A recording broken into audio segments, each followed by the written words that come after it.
Hi all. Little hearts Sai Martand direction లో మౌలి, తనూజ్, శివాని, రాజు కనకల గారు, అనితా చౌదరి గారు యాక్ట్ చేసిన movie. It's a hilarious fun ride. Movie నాకైతే చాలా నచ్చింది. స్టోరీ వచ్చేసి ఎలాగైనా ఫ్రీ సీట్ సంపాదించి ఇంజనీరింగ్ కాలేజ్ లో సాఫ్ట్వేర్ ఇంజనీర్ చెయ్యాలి కొడుకుని అనుకునే ఫాదర్ సన్ అఖిల్ ఎలాగైనా ఫ్రీ సీట్ తో ఎంబీబీఎస్ కంప్లీట్ చేసి డాక్టర్ చేయించాలి కూతుర్ని అనుకునే ఫాదర్ కూతురు కాత్యాయని, వీళ్ళిద్దరూ ఫిజిక్స్ లాంగ్ టర్మ్ లో పరిచయం అవుతారు. మనకు అందరికీ తెలుసు physics is common for MPC BiPC. So వీళ్ళు అక్కడ పరిచయం అయినప్పుడు they will fall in love.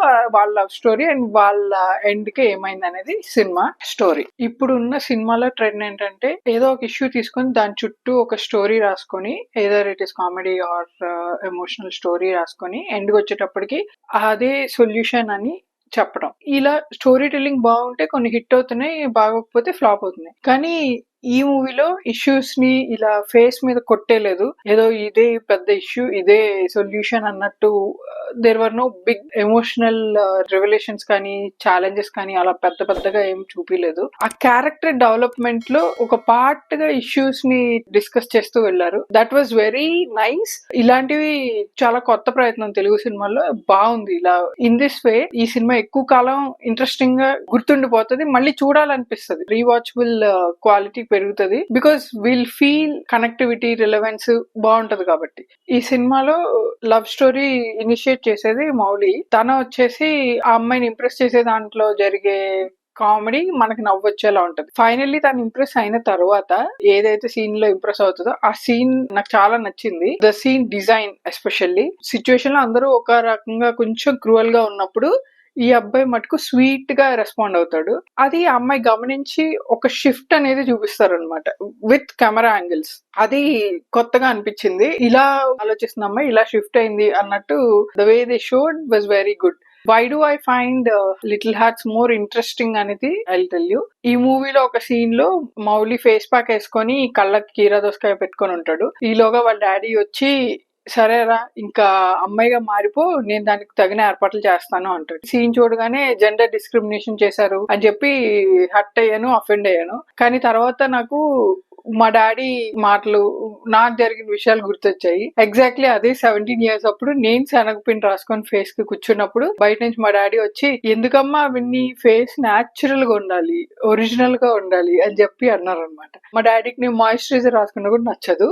ఇదే నా ఫ్రెండ్ మాయిశ్చరైజర్ రాసుకునేటప్పుడు వాళ్ళ డాడీ అక్కడ ఉన్నారు. నాకు కూడా కాళ్ళకి మాయిశ్చరైజర్ రాయమ్మా అని చెప్పి వాళ్ళ డాడీ అడిగారు. ఆ అమ్మాయి రాసింది. నాకు అనిపించింది ఓకే, ఫాదర్స్ అన్నాక ఒక్కొక్కళ్ళు ఒక్కో రకంగా ఉంటారు. నాకు అది గుర్తొచ్చి నవ్వొచ్చింది. ఆ తర్వాత నెక్స్ట్ అనిపించింది అసలు జెండర్ డిస్క్రిమినేషన్ చేయాలనుకుంటే మౌలి ఫేస్ ప్యాక్ పెట్టుకోడు. ఒకవేళ ఫేస్ ప్యాక్ పెట్టుకొని వాళ్ళ డాడీ అలా అన్నాక అబ్బాయిలో చేంజెస్ కనిపిస్తాయి కదా, నేను ఇలా చేయకూడదు, ఇది అమ్మాయిలు చేసేది అనో. క్యారెక్టర్ డెవలప్మెంట్ లో తన ఈగో బిల్డప్ అవడం ఇవన్నీ కనిపించేవి. కానీ అట్లా ఏం లేదు. సొసైటీలో ఇది చెడు, ఇది మంచి అనే డిస్క్రిమినేషన్ అనేది జరుగుతున్నప్పుడు ఆ అబ్బాయి అది పట్టించుకోకుండా పాజిటివ్ సైడ్ వెళ్ళట్టు అనిపించింది. హీ డిడ్ంట్ బాదర్ అసలు ఇలా కాదు అని చెప్పి. తను వేరే వాళ్ళ సైడ్ నుంచి అర్థం చేసుకోవటం, తన లవ్వర్ గాని తన ఎవరైతే ఉన్నారో వాళ్ళ సైడ్ నుంచి అర్థం చేసుకుంటూ వెళ్ళటం.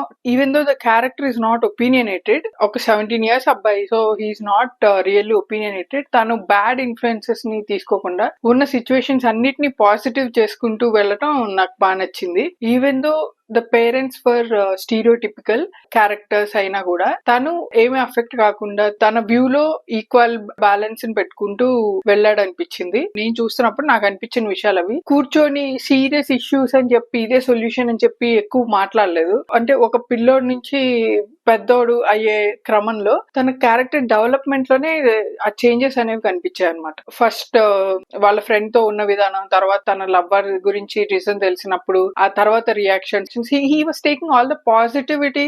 ట్యూన్ అవి మారాడు అని అనిపించింది. That's how nice character should be. మనకి బాగా నచ్చే కే డ్రామాస్ తీసుకుంటే ఆ సెన్సిటివిటీ, ఆ డెలికేట్ గా ఉండే సీన్స్ అన్ని వాళ్ళు చాలా స్వీట్ గా తీస్తారు. ఆ అబ్బాయి క్యారెక్టర్ కూడా అలాగే అనిపించింది. సో అది గుర్తొచ్చి మంచిగా అనిపించింది సీన్. ఈ మధ్య వచ్చిన మూవీస్ లో రియాలిటీ చూపించాలని చెప్పి అందరు పడే బాధలు విడిపోవడం ఎలా జరుగుతుంది ఇట్లాంటివన్నీ చూపించారు.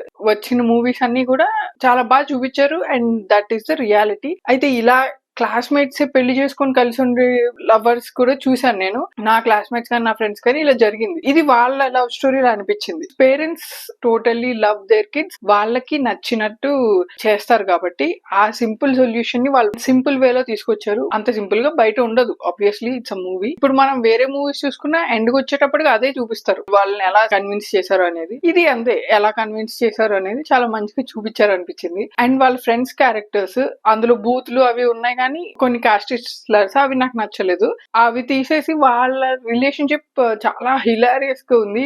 నేను చాలా రోజుల తర్వాత మూవీ థియేటర్‌లో గట్టిగా నవ్విన సినిమా ఇదే. నవ్వాక నా నవ్వు నేను విని నేను ఇలా నవ్వుతున్నానా అనుకున్న సినిమా ఇది. అండ్ చాలా రోజుల తర్వాత థియేటర్ ఫుల్ అయిన మూవీ ఇది. మౌలి ఆల్రెడీ యూట్యూబ్‌లో చాలా ఫేమస్. సో తన ఫ్యాన్స్ అందరూ వచ్చారనుకుంటా. అండ్ టీనేజ్ లవ్ స్టోరీ అంటే it was already craze. So complete packed theatre with families and youngsters. ఖచ్చితంగా థియేటర్ వెళ్లి చూడండి. నాకెవరు వాళ్ళెవరు చెప్పలే గానీ నాకు సినిమా బాగా నచ్చింది. ఇలాంటివి ఎక్కువ ఎంకరేజ్ చేస్తే మళ్ళీ ఇలాంటివే వస్తాయి అనే స్వార్థంతో చెప్తున్నాను.